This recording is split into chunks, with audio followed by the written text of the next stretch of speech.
세계적으로 전쟁이 일어나서 요한계시록의 백마 후에 나타나는 홍마라 이런 제목으로 말씀을 드리고자 합니다.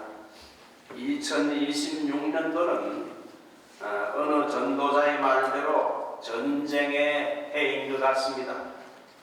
미국의 피터 헤스세스 국방부 장관은 이제 국방부라는 명칭을 없애버리고 뭐로 바꿨습니까? 전쟁부로 명칭을 바꿨어요. 과거 아마 초대 대통령이 그렇게 했을 겁니다. 그래서 미군은 전쟁부로 바뀌면서 이 종말로 움직인 전쟁들이 많이 이제 일어나기 때문에 미군은 언제든지 전쟁을 치룰 준비가 돼 있어야 된다 그러면서 아예 이름을 전쟁부로 바꿨어요. 도널드 트럼프 대통령은 Peace through Strength, Peace through Strength, 힘에 의한 평화를 강조하면서 평화주의의 환상을 버리고 미국은 유사시에 때로는 어떤 나라를 돕기 위해서 어떤 전쟁에서도 싸워 이길 수 있는 만반의 준비가 돼야 된다. 그렇게 말했습니다. 저는 그 말을 지지합니다. 인류의 역사는 지금까지 크고 작은 전쟁을 경험했습니다. 크고 작은 전쟁을 경험하다가 여러분 요한계시록을 보면 요한계시록 9장에 나오는 종말을 움직인 마지막 큰 전쟁인 유브라데 강 전쟁, 유브라데 강 전쟁이라는 그 시간을 향해서 성큼성큼 다가가고 있습니다. 그래도 지금은 우리가 살고 있는 시대는 은혜 시대요. 누구든지 믿으면 구원받는 구원의 문이 활짝 열린 은혜 시대입니다. 성령님이 인치시는 때지요. 그러나 인류 앞에는 앞으로 장차 무서운 큰 전쟁과 환난의 때가 또 적그리스도가 등장하는 이 무서운 때가 서서히 다가오고 있다는 사실을 알아야 됩니다. 그래서 여러분 요한계시록의 번계시가 7인 7나팔 7대접재앙인데 이 번계시의 시작인 오늘 요한계시록 6장을 보면 어린 양 예수님이 인을 떼는 사건이 나와요. 그래서 이제 요한계시록은 7인 7나팔 7대접이 번계시입니다. 그래서 여러분 이 요한계시록 6장에 나오는 7인이라는 건 뭐냐? 앞으로 장차 신약시대에 여러분 신약시대를 말세라 그럽니다. 예수님이 이 세상에 오신 때부터 말일, 종말이나 이렇게 신학적으로 말합니다. 그래서 말세 신약시대에 앞으로 반복적으로 나타날 중요한 6가지 사건이 여러분 요한계시록 6장에 7인의 사건이라 할 수 있어요. 자, 이 요한계시록 6장을 보면 제일 먼저 4가지 말이 나옵니다. 제일 첫 번째 말이 흰 말이 나오죠. 백마가 나옵니다. 두 번째 말은 홍마가 나옵니다. 붉은 말이죠. 세 번째 말은요 아주 검은 말이 나오고 이 색깔이 좀 이상한데 검은 말이 나오고 네 번째 말은 청동색 말이 나와요. 제가 군에서 군목을 할 때 사병이 사살해서 또 부금할 때 그 옆에 참관을 했는데 보니까 죽은 사람의 몸이 청동색으로 변하더라고요. 그래서 흰 말이 나오고 홍마가 나오고 검은 말이 나오고 그 다음에 청동색 말이 나오는 이 4가지 큰 사건이 있고 그 다음에 이제 5번째 사건은 바로 복음을 전도하다가 순교하는 순교자들이 이제 하나님께 호소하는 장면이 나옵니다. 속히 이 세상의 악인들을 심판해서 우리의 순교의 피를 갚아주기를 언제까지 기다려야 됩니까? 주님께 호소하죠. 속히 주님이 재림하셔서 악한 자들을 징벌하고 심판해달라고 호소하는 내용이 나오는데 그러자 주님은 순교자의 수가 더 차야 된다. 아직 복음이 계속 전파되면서 복음 전파대함을 강조하면서 복음을 전하다가 죽거나 혹은 복음의 신앙을 지키다가 죽는 순교자의 수가 더 많이 차야지 주님이 재림한다 이렇게 말하고 있습니다.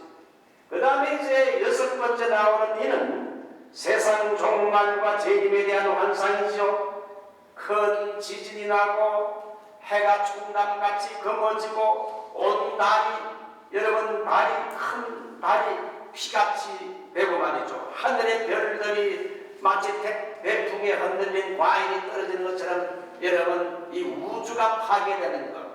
예수님 이제 재림하기 전에 이 우주가 파괴되고 자연이 파괴되는 이 종말론적인 징조가 앞으로 신약시대에 있을 것이다. 이것이 여러분 우리 역사세계 속에 있다는 거죠.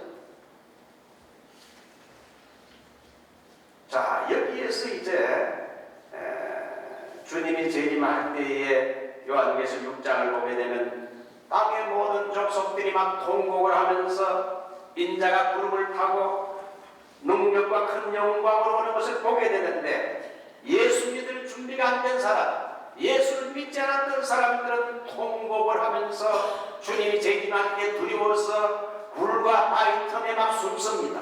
실제 그렇게 될 겁니다.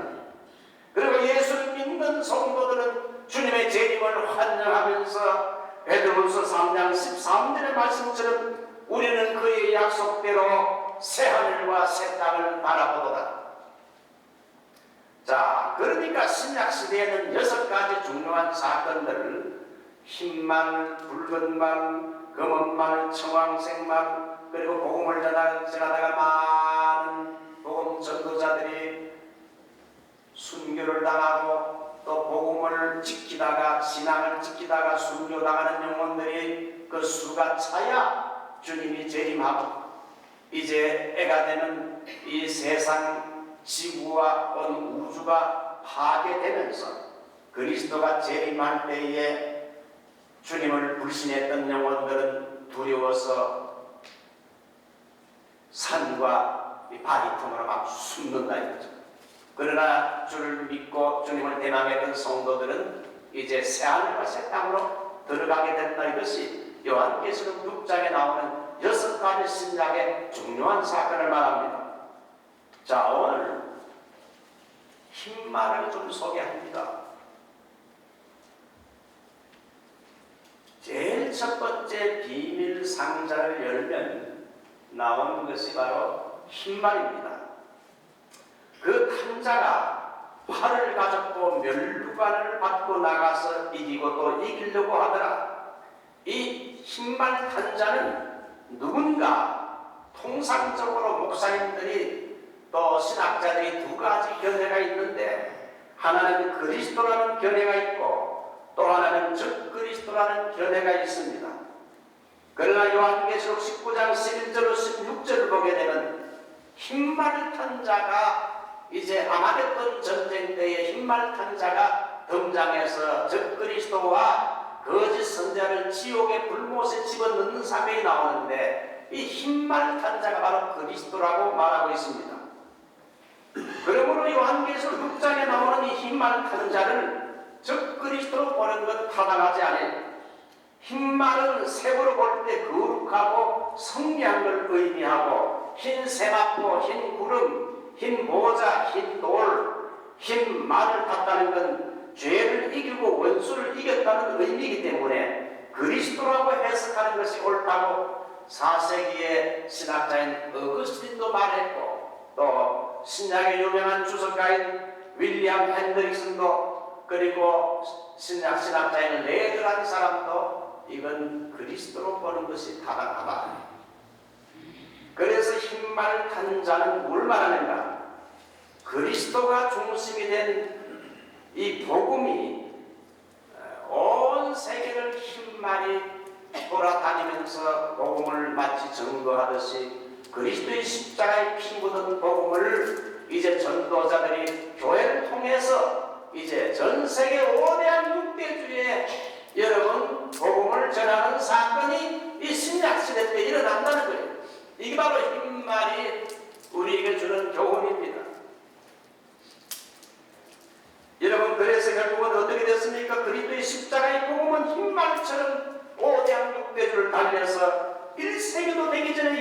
예루살렘과 오들가와 사마리아를 거쳐서 소아시아를 점령했고 지중해를 넘어 당시 대제국인 로마로 들어갔어요. 여러분, 로마는 다신론과 황제 숭배를 강요하는 로마의 이 철학과 기독교 유신론이 충돌하면서 기독교는 로마에 의해서 250년 동안 무서운 핍박을 받았습니다. 그러나 복음에 충성된 증인들을 통해 계속 복음이 전파되면서 로마의 황제 콘스탄틴 황제가 복음을 믿게 되고 주 313년 밀라노 칙령을 통해서 기독교의 예배와 신앙의 자유를 이제 선포하게 되죠. 과거에 요한계시록 공부를 제가 한 1년 반 정도 수요를 시켰는데 그걸 들으신 분들은 좀 더 이해가 빠를 겁니다. 자, 콘스탄틴 황제, 우리가 이 사람을 좀 한번 생각해 볼 필요가 있어요. 콘스탄틴 황제는 그 당시 로마의 경쟁자인 막센티우스와 전쟁하기 위해서 이탈리아로 출전하게 될 때에 콘스탄틴은 모든 것이 열세입니다. 그는 태양신을 섬기는 자였으나 그러나 그의 어머니는 열렬한 헬레나라는 어머니는 열렬한 기독교 신자가 됐다고 합니다. 어머니가 아들의 회심을 위해서 아마 기도한 것 같습니다. 우리 아들이 좀 예수 믿게 해달라고 아마 밤낮으로 기도한 것 같아요. 이제 이 콘스탄틴 황제가 큰 전투를 앞두고 승리의 확신이 없어 고민하고 잠을 이루지 못하고 방황할 때에 갑자기 그날 밤에 하늘에서 예기치 않은 환상을 이 황제가 보게 됩니다. 기독교의 상징인 여러분 빛나는 십자가 환상을 보았습니다. 인혹 시그노 빈센스, 인혹 시그노 빈센스. In this sign you will conquer. 이 사인을 가지고 네가 전쟁터에 나가게 되면 you will conquer. 이 적군을 네가 정복하게 된다. 그런 신을 했어요. 여러분, 이것이 이제 무슨 글자입니까? 그 루트란 또 여기도 여기 있잖아요. 여기 뭡니까? 여기 무슨 뭡니까? 네? P입니까? 영어는 P죠. XP죠. 근데 이거는 헬라어 크리스토스 한번 따라가요. 크리스토스. 여기 크리스토스가 그리스도 아닙니까? 예수 그리스도의 마치 십자가 깃발을 가지고 네가 나가서 싸우게 되면 이길 수 있다는 이런 하늘의 계시를 받게 돼.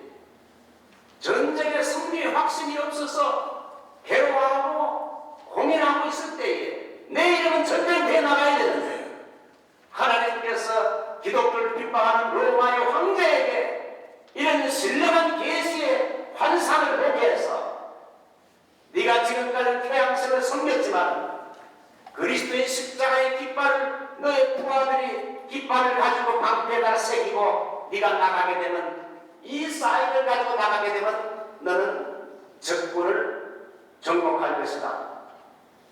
그래서 십자가를 통해 너는 승리한다는 말씀을 듣고는 너무 그 환상이 꿈이 강렬해서 이건 하나님의 계시구나. 그래서 전쟁터에 나갈 때 부하들에게 십자가로 그려진 방패를 다 들고 나가 싸우라고 했습니다. 그래서 결국은 열세인데도 콘스탄틴은 큰 승리를 거두었고 정적 막세티우스는 도망가다가 밀비한 다리에 떨어져 가지고 죽었어.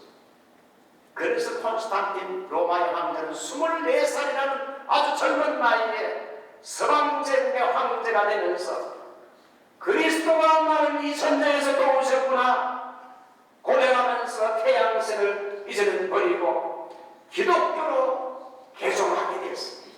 사실 그 배후에는 그의 어머니 헬레나가 아들 황제를 위해서 간절히 기도한 것이라고 봅니다. 그래서 여러분 콘스탄틴이 전쟁에서 승리한 이후에 여러분 그 다음 해 주후 313년에 무슨 칙령을 내렸습니까? 밀라노 칙령. 예, 밀라노 로마에 가면 있죠. 그 전까지만 해도 예수 믿는 신자들이 예배를 드리다가 잡히면 사자밥이 되든지 죽임을 당했어요. 그래서 그 당시 로마에 있는 초대교회 신자들은 로마인들이 다 잠드는 새벽 한 2시나 3시쯤 은밀한 곳에 모여서 그곳에서 조용하게 찬송하면서 하나님께 예배를 드렸어요. 그런데 250년 동안 예배의 자유가 없던 우리 초대 그리스도인들이 한 사람 콘스탄틴이 여러분 신의 계시를 받고 그가 거듭나고 정말 하나님을 만나는 이런 신령한 체험 이후로 로마가 완전히 바뀌게 됐어요. 그래서 여러분 밀라노 칙령을 통해 뭐가 선포됩니까? 이제 기독교인들은 숨어서 예배드릴 필요 없다. 너희들 마음 놓고 이제는 교회당에 모여가지고 홀에 모여서 예배를 드려라. 그래서 콘스탄틴이 이교도에게 제사를 드리는 것을 없애버리고 그걸 하면 거기서 교인들이 모여서 예배 드리고 예배의 자유, 신앙의 자유를 얻게 했어요. 할렐루야! 그리스도의 힘만 복음이 그렇게 로마가 기독교를 핍박했지만 하나님께서는 한 황제를 변화시켰습니다. 그에게 신령한 계시를 보게 해서 결국은 한 사람이 믿자 온 로마가 나중에 100년 후에는 기독교 국가로 바뀌게 됐어요. 자, 한국도 한번 생각해봐. 한국에 흰 백마가 이제 복음의 백마가 찾아왔는데 하나님께서 영국의 토마스 선교사를 대동강의 제너레스 문호를 타고 통역관으로 이제 배에 승선하게 했는데 이 사람은 상당한 분량의 이제 성경책을 가지고 평양 대동강에 입국하려고 했습니다. 근데 그 당시에 대원군 지하에 세국 정책을 폈기 때문에 박두수라는 평양 감사가 여러분 이 제너레스 문호 그 옆에다가 작은 배를 불 붙여가지고 그 배가 불타게 만들었어요. 그래서 배가 이렇게 뻘겋게 불타게 되자 배 안에 그들이 있으면 다 죽기 때문에 사람들이 배 밖으로 나오게 되면은 이런 병졸들이 기다리고 있다가 문으로 나오는 사람은 칼로 다 목을 쳤어요. 목을 쳤어요. 제일 마지막으로 이제 여러분 이 토마스 선교사가 성경책 몇 권을 가지고 이제 마지막으로 문으로 나오는데 병졸들이 자기를 치려고 칼로 치려고 하고 있어요. 그 병졸의 이름이 박충건이에요. 한번 따라 박충건. 그 이름을 기억해놓는 거예요. 이 박충건이라는 사람이 최초의 우리 한국 기독교 신자가 됐어요. 나중에 이 박충건이 토마스 선교사가 이제 배에서 내릴 때 여보시오 이 책을 좀 받으시오. 이 책을 받고 읽어보시오. 그러니까 박충건이가 그런 거 필요 없다. 그러면서 이 토마스 선교사가 책을 전달하기 전에 잠깐 해변에 무릎을 꿇고 하나님께 기도하고 기도가 끝나자 그냥 목을 쳤어요. 그래서 그 당시만 해도 우리 조선은 선교사들이 두려워했어요. 왜? 그곳에 가면 죽을 수도 있는 선교 위험 지역으로 토마스 선교사가 죽었거든. 그래서 박충근이라는 사람이 칼을 빼들고 토마스 선교사를 쳤어요. 이 책을 받으시오 했는데 칼로 쳤어요. 그래서 터툴리안이 말한 것처럼 순교는 교회의 씨앗이 된다. 선교하다가 순교는 당연한 겁니다. 우리 한국에서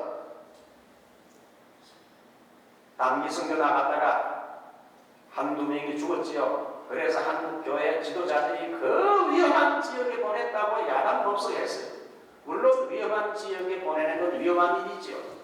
그러나 여러분 선교하다가 죽는 건 지극히 당연한 선교의 이 순교의 피가 여러분 그 나라를 살립니다. 그래서 토마스 선교사를 죽인 박충근 병조는 그날 밤에 집에 가서 잠자려고 하는데 토마스 선교사의 불같은 음성이 자꾸 잠자려고 하는데 귀에 들려요. 이 책을 받으시오, 이 책을 받으시오. 아니 도대체 그 책이 무슨 책이길래 죽어가면서도 내게 이렇게 건네줄까 줄려 했을까. 그래서 이 사람이 밤에 잠을 잘 수 없어 밤에 동료 몰래 대동강가에 가서 여러분 흩어진 성경책을 주워가지고 집으로 돌아왔어. 박충근은 그날부터 몰래 성경을 열심히 읽었는데 그는 결국 예수를 믿었고 한국 최초의 기독교인이 되고 나중에 교회의 영수 장로가 됐어요. 할렐루야.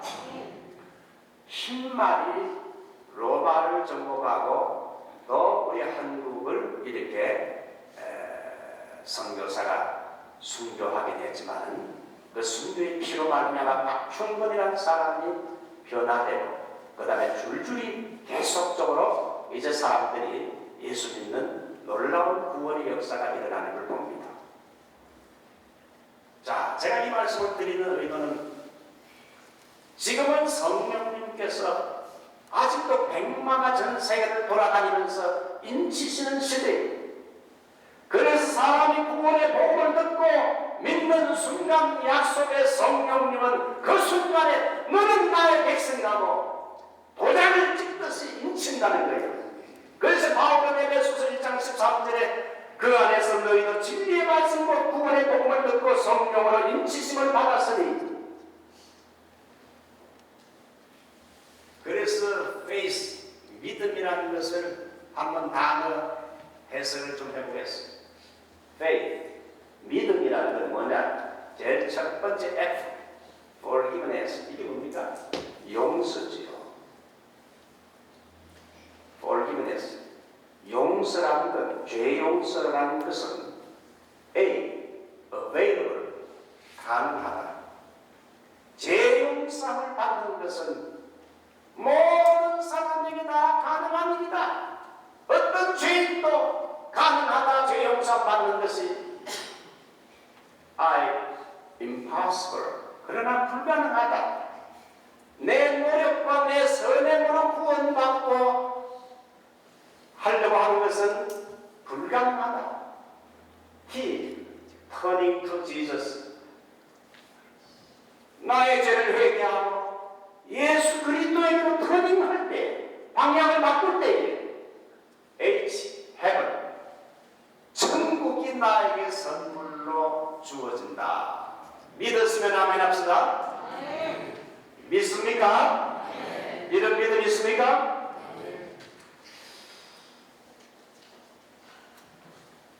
이번에 한국 가서 우리 어머니 100세 잔치를 그냥 병원에 있으니까 그냥 한 병실 하나 빌려서 한 30분간 제가 예배를 인도를 하고 형제들과 같이 케이크 자르고 축하를 잘 했습니다.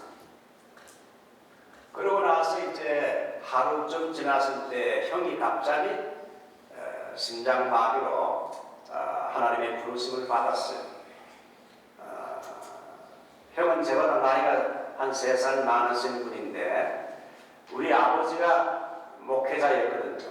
그래서 두 아들 중에 한 명을 목사가 되게 해달라고 이렇게 기도했는데 우리가 가정 예배를 드릴 때마다 두 아들 중에 한 명이 목사 되게 해달라 그러니까 우리 두 아들 형하고 저는 이거 잘못 걸리면 우리도 목사가 되겠구나. 그래서 예배 때 은혜 받으면 목사가 되니까. 그래서 형은 내가 왜 목사가 돼? 그래가지고 의과대학에 들어가서 결국은 의사가 됐어요. 저도 내가 왜 목사가 돼? 하면서 엔지니어 길로 가다가 결국은 하나님이 희한해요. 아버지의 기도가 그렇게 수십 년간 기도한 게 그대로 결국은 이루어지더라고요. 결국은 제가 목사가 됐어요. 제가 어릴 때 형의 손을 잡고 대구 서연교회를 다니면서 흰구름 뭉게뭉게 피는 하늘에 하면서 여름 성야학을 다닌 것이 아직도 머리에 기억이 나요. 형은 부산 의과대학을 졸업해서 의사의 길로 갔고 저는 목사의 길로 이제 목사가 되고 나서 얼마 후에 제가 제철을 만나 미국으로 건너다 보니 나중에 이제 아버지가 목회를 하다가 60세에 병을 얻어 63세에 부르심을 받아서 어머니 혼자 남았는데 그래서 소천하신 후에 어머니의 생활비를 우리 형이 한 40년간을 대면서 또 형제들이 어려울 때 돕고 제가 한국에 가서 이렇게 전화하게 되면 형 제가 잠깐 왔어요 하면 왔어? 그래 잘 가? 그 말이 그거밖에 없어요. 항상 전화하게 되면 그래 왔어? 잘 있지? 예, 잘 가? 이거야. 그런데도 속은 깊어가지고 우리 형제들의 어려운 거 있으면 다 베풀고 돕고 그랬어요. 어머니를 잘 모셨는데 이제 예수 믿고 죽었으니 그 얼굴이 평안하게 보여서 화장을 나중에 한국은 무조건 화장을 하더라고요. 저는 화장보다 매장을 더 좋아하는 목사인데 화장을 한 것은 땅이 좁으니까 화장을 하고는 이제 빗자루로 나중에 썰어가지고 가루를 조그만 데에다 담아가지고 보니까 딱 한 주먹이야. 한 주먹. 야, 사람이 죽으면 한 주먹밖에 안 돼. 뭐 그렇게 기고 만장하고 뭐 잘난 체 해도 사람이 죽어서 불태워가 죽으니까 말이죠. 손에 한 주먹밖에 안 돼요. 그걸 이제 묘지에다가 딱 이렇게 묶고 거기다가 이제 해서 결국은 하간 예배를 아주 세미 하간 예배를 드리고 왔습니다. 제가 이 말씀을 드리는 의도는 어릴 때 그래도 예수 믿고 신앙생활하고 복음을 들었기 때문에 어릴 때 복음을 들었기 때문에 우리 형은 집사로 공직을 하다가 지금 천국에 갔을 것이다. 죄 용서 받고 예수 그리스도를 믿으면 현재의 죄 그리고 과거의 죄 앞으로 미래의 죄까지 주님 십자가의 보혈 피로 단번에 죄 용서하고 구원받는다. 그 확신을 제가 얻었어요. 그래서 얼굴 보니까 기쁘게 가서 뭐 이렇게 염을 했는데 보니까 얼굴을 보여주더라고. 가족들에게는 거기는 뷰잉, 한국에서 뷰잉이 한 게 없어요. 뷰잉이 한 게 없어요. 그래서 얼굴이 평안하게 되고 보고 천국 가구나. 그 의사들이 보면 말이죠. 죽은 사람의 얼굴을 보면 벌써 안답니다. 이 사람은 기독교인이구나. 기독교인들은 죽을 때 얼굴이 평안하게 죽어요. 벌써 천국 간 사람들은 여러분 평안하게 죽어요. 지옥에 갈 사람들은 여러분 죽을 때 그 모습 보게 되면 막 두려워 떨고 있어요. 아까 전에 예수님 재림할 때에 주님께서 천사들과 함께 공중에 나타나게 되자 사람들이 두려워 떨면서 산과 바위, 구덩이로 막 숨는 게 나오잖아요. 그래서 우리가 참 신 복음의 말이 전 세계를 돌아다니며 우리 한국을 현재 복음화하고 또 내 자신에게 예수 믿게 됐으니 할렐루야 감사합니다. 아멘. 자,